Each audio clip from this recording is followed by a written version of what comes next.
Cool, so picking up from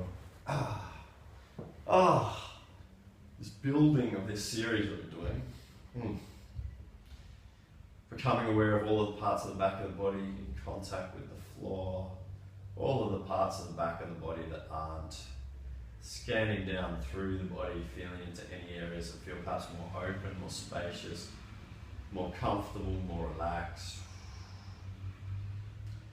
Feeling into all of the parts of the back of the body or all the parts of the body that don't feel as comfortable, don't feel as relaxed. No right, no wrong.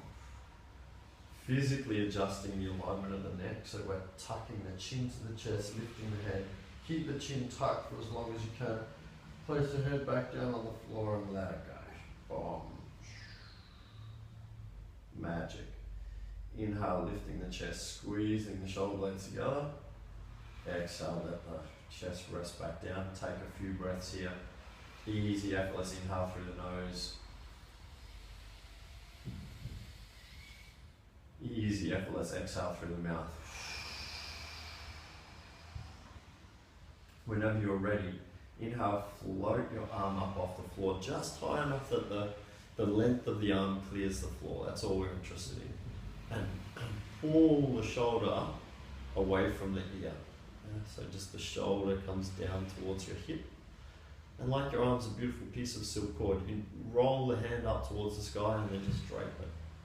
Or a lot of guys who do way too much bench, this hand won't actually fall down. It's ridiculous. It's like, if you've done so much weights, if you're so muscle bound that your arm doesn't touch the floor, you really got to think about what you're doing, in my humble opinion.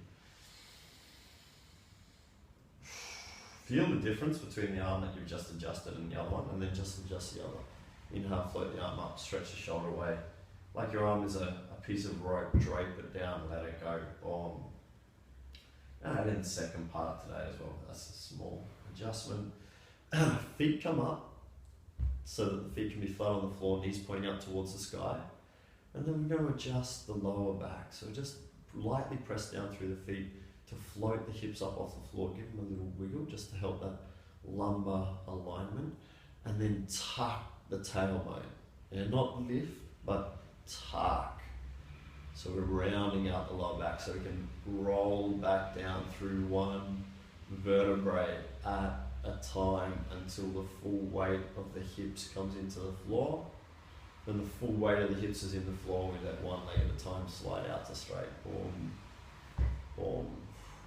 Just check that out, yeah? Like, look at the wave, what happens in the hip when the leg falls. That's relaxation. That doesn't happen in a hypertense, hypertonic hip. Boom. You can always relax more. Feel into this. Ask yourself where you are most aware of in your body, in this posture. Wherever you are most aware of in your body, in this posture. If it's a feeling that feels awesome, that's cool. It's probably somewhere that's just really opened up for the first time in a while. If there's wherever you are most aware of restriction in your body, in this posture, that is going to be a significant area for you systemically. So it's going to be an area that if you work on, mobilize, relax, release, align, is going to have a cascading domino effect of improvement systemically. That makes sense, yeah? When you reach this level of relaxation, wherever is not relaxed for whatever reason is going to be significant. Cool. But yeah, really feel into. You can always focus on where it doesn't feel good, or you can always focus on where it feels amazing. So after you've become aware of where perhaps the residual resistance, residual tension is, then feel into where all the freedom is. And for your own benefit, to really bring the neurology and the psychology into it, name this state for yourself. If you were to describe this feeling, overall, mental, emotional, physical, how would you describe this feeling? Use your own word, whatever word comes up for you. It could be relaxed, peaceful, chilled, balanced. It doesn't, it's your word. What a word means to you and what it means to me can be very different. So definitely ask yourself, how would I describe this state? And then this is really cool, this is gold. Ask yourself,